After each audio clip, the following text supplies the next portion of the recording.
And of course, also there's the placebo effect. The placebo effect is one of the most fascinating things in the whole of medicine. It's not just about taking a pill and your performance and your pain getting better. It's about our beliefs and expectations. It's about the cultural meaning of a treatment. And this has been demonstrated in a whole raft of fascinating studies comparing one kind of placebo against another. So we know, for example, that 2 sugar pills a day are a more effective treatment for getting rid of gastric ulcers than 1 sugar pill a day. 2 sugar pills a day beats 1 sugar pill a day. And that's an outrageous and ridiculous finding, but it's true.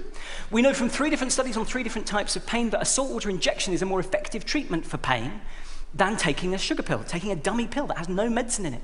Not because the injection or the pill do anything physically to the body, but because an injection feels like a much more dramatic intervention. So we know that our beliefs and expectations can be manipulated, which is why we do trials where we control against a placebo, where one half of the people get the real treatment and the other half get placebo. But that's not enough. What I've just shown you are examples of the very simple and straightforward ways that journalists and food supplement pill peddlers and naturopaths can distort evidence for their own purposes. What I find really fascinating is that the pharmaceutical industry use exactly the same kinds of tricks and devices, but slightly more sophisticated versions of them, in order to distort the evidence that they give to doctors and patients and which we use to make vitally important decisions. So, firstly, trials against placebo. Everybody thinks they know that a trial should be a comparison of your new drug against placebo, but actually, in a lot of situations, that's wrong, because often we already have a very good treatment that is currently available, so we don't want to know that your alternative new treatment is better than nothing. We want to know that it's better than the best currently available treatment that we have. And yet, repeatedly, you consistently see people doing trials still against placebo, and you can get licensed to bring your drug to market with only data showing that it's better than nothing, which is useless for a doctor like me trying to make a decision. But that's not the only way that you can rig your data. You can also rig your data by making the thing that you compare your new drug against really rubbish. You can give the competing drug in too low a dose so that people aren't properly treated. You can give the competing drug in too high a dose so that people get side effects. And this is exactly what happened with antipsychotic medication for schizophrenia. 20 years ago, a new generation of antipsychotic drugs were brought in, and the promise was that they would have fewer side effects. So people set about doing trials of these new drugs against the old drugs, but they gave the old drugs in ridiculously high doses, 20 milligrams a day of haloperidol. And it's a foregone conclusion if you give a drug at that higher dose that it will have more side effects and that your new drug will look better. 10 years ago, history repeated itself, interestingly, when risperidone, which was the first of the new generation antipsychotic drugs, came off copyright, so anybody could make copies. Everybody wanted to show that their drug was better than risperidone, so you see a bunch of trials comparing new antipsychotic drugs against risperidone at 8 milligrams a day. Again, not an insane dose, not an illegal dose, but very much at the high end of normal, and so you're bound to make your new drug look better. And so it's no surprise that overall, industry-funded trials are 4 times more likely to give a positive result than independently sponsored trials. But, and it's a big but, it turns out, when you look at the methods used by industry-funded trials, that they're actually better than independently sponsored trials. And yet, they always manage to get the result that they want. So how does this work? How can we explain this strange phenomenon? Well, it turns out that what happens is the negative data goes missing in action. It's withheld from doctors and patients. And this is the most important aspect of the whole story. It's at the top of the pyramid of evidence. We need to have all of the data on a particular treatment to know whether or not it really is effective. And there are 2 different ways that you can spot whether some data has gone missing in action.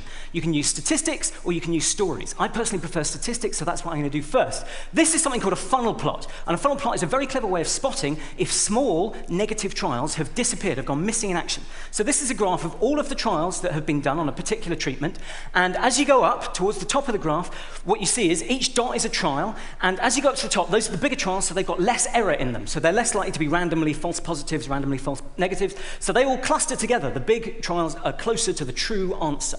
Then, as you go further down at the bottom, what you can see is, over on this side, spurious false negatives, and over on this side, the spurious false positives. If there is publication bias, if small negative trials have gone missing in action, you can see it on one of these graphs. So you can see here that the small negative trials that should be on the bottom left have disappeared. This is a graph demonstrating the presence of publication bias in studies of publication bias, and I think that's the funniest epidemiology joke that you will ever hear. That's how you can prove it statistically. But what about stories? Well, they're heinous. They really are. This is a drug called reboxetine, and this is a drug which I myself have prescribed to patients. And I'm a very nerdy doctor. I hope I go out of my way to try and read and understand all the literature. I read the trials on this. They were all positive. They were all well conducted. I found no flaw.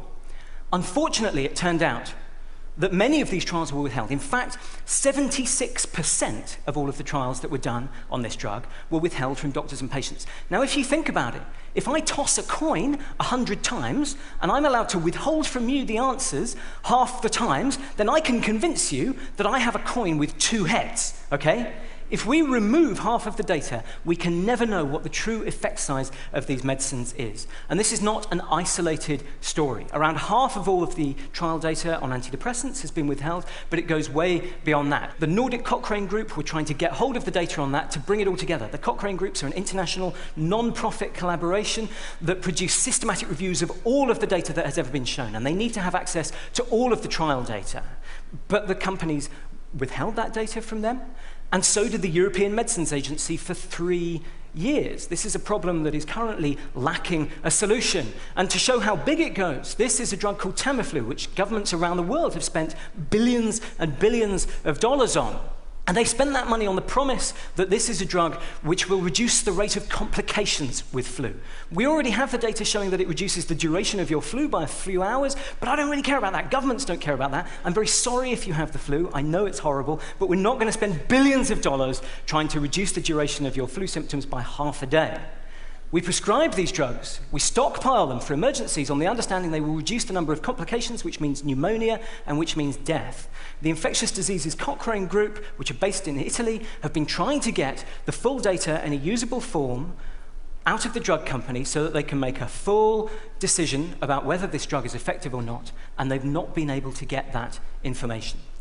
This is undoubtedly the single biggest ethical problem facing medicine today.